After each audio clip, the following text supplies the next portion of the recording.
Good morning. Hope you're keeping well. A couple of things for you this morning. Two things this morning to discuss. I was up really early in the morning. Sleep is still disrupted, so I woke up about 3 a.m.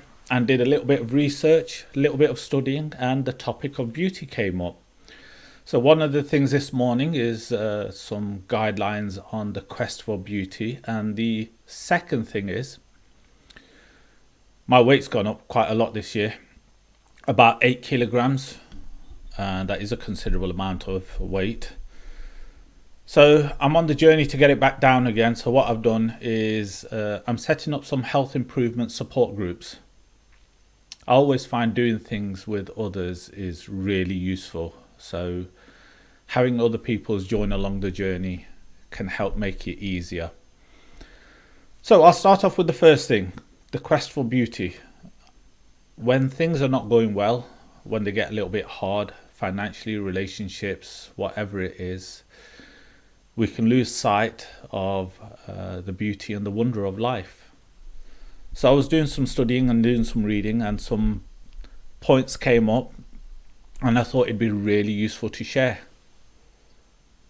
So something that comes up again and again is creating a sense of wonder and curiosity in all aspects of life. Sometimes we get very judgmental, very critical about things, and we jump to conclusions, and we lose that sense of wonder and curiosity in life. So it suggests approaching the world with a childlike sense of joy and openness. Children, especially very young children, don't hold on to things for long. They cry, they laugh, they fall, they get back up. And as adults, sometimes when we suffer any hurt and pain, we hold on to it for a really long time. Trauma can really impact us for a really long time. And I know it has for me when it comes to business and money and losses. It hurts, and sometimes that scares you from going out again and doing things again. So approaching it with a childlike sense of joy and openness can ease that trauma a little bit.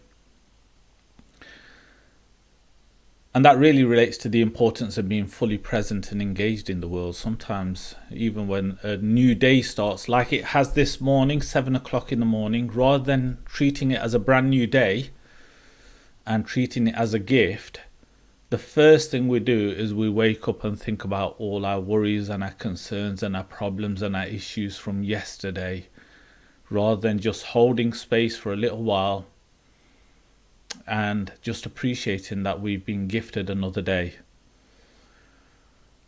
Something that's come up regularly, finding beauty and inspiration in the natural world. I think one of the greatest healers is nature. And if you can get out into nature and just value the simplicity and living in harmony with nature, it can be really helpful. So that's what I'm going to do today. I'm going to search out for the beauty in the day, and there's just some points there. So I'm going to keep it short, going on to the second thing that is on the post here. Health improvement support groups. My weight's gone up quite a bit, like I mentioned, 8 kilograms. So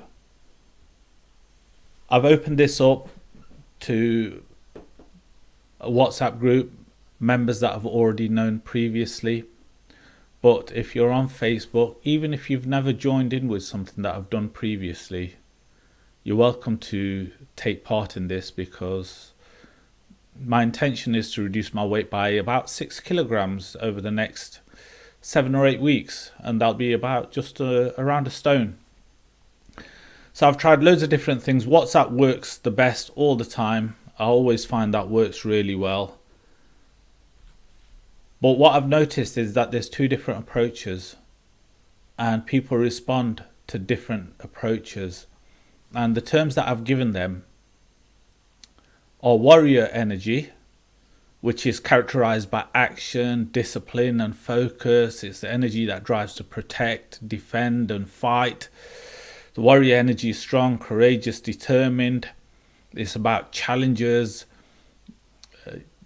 It's about really going for it and pushing yourself beyond limits that you never thought possible. And it can be quite direct sometimes, and you can have a little bit of you have to have a little bit of a thick skin when dealing with warrior energy and those around you, because they might tell you things you might not like to drive you forward. And if you get triggered by certain words, you have to be careful to be in those groups that have a lot of warrior energy. The other energy is nurturer energy. It's characterized by sensitivity, emotion, and connection. It's an energy that's a bit more intimate, empathetic, and passionate. It's creative, intuitive, it's considerate, it's supportive in a different way. So while both energies can be powerful and positive, they've got different expressions and purposes. And I know for myself that when I've been doing the challenges and I've invited other people in, I've come with a lot of warrior energy, very much like, you know what you have to do, why are you not doing it? And there's very little room for empathy or emotion or anything in that. And it's very critical that if you're really saying that you want to make changes in your life, stop wasting your time and stop wasting my time and just get on with it. However, I found that doesn't work with everyone, so I've started to understand that nurturer energy, supportive energy, considerate energy can also work wonders as well and still produce great results. So I've set up 2 different groups. The women only group, and it is for women only, is the nurturer energy. No men allowed in there. It's mostly going to be a compassionate, empathetic approach, and it's not going to be about the weight. I think for some people, you need to take the focus off the weight and focus on nutrition and self-love and self-kindness and self-compassion, and just recognizing that falling in love with your body, falling in love with healthy eating and nutrition will produce the results of reducing your weight. And it's a much more loving journey when you do it in that way, rather than focusing on the scale weight.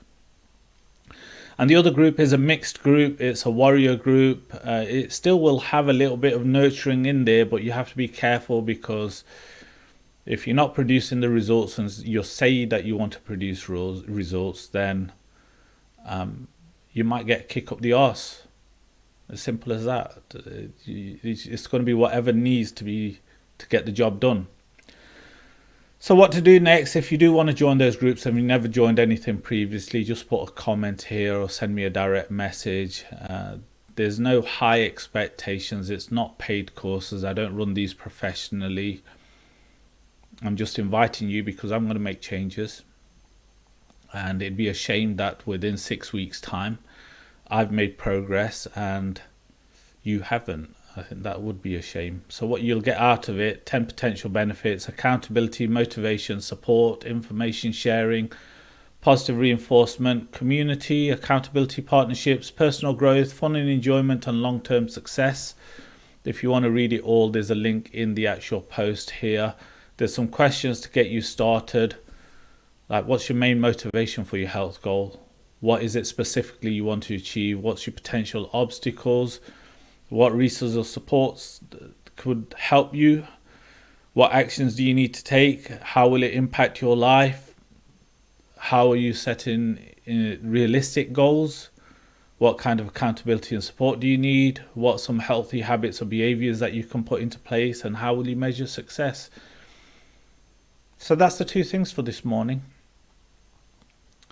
It's 7:16 a.m. I'm going to get focused and I'm going to head off to the gym in about 15 minutes and do 45 minutes cardio. So that's a couple of things for this morning. Hope you have a great day and hope you find beauty in the day.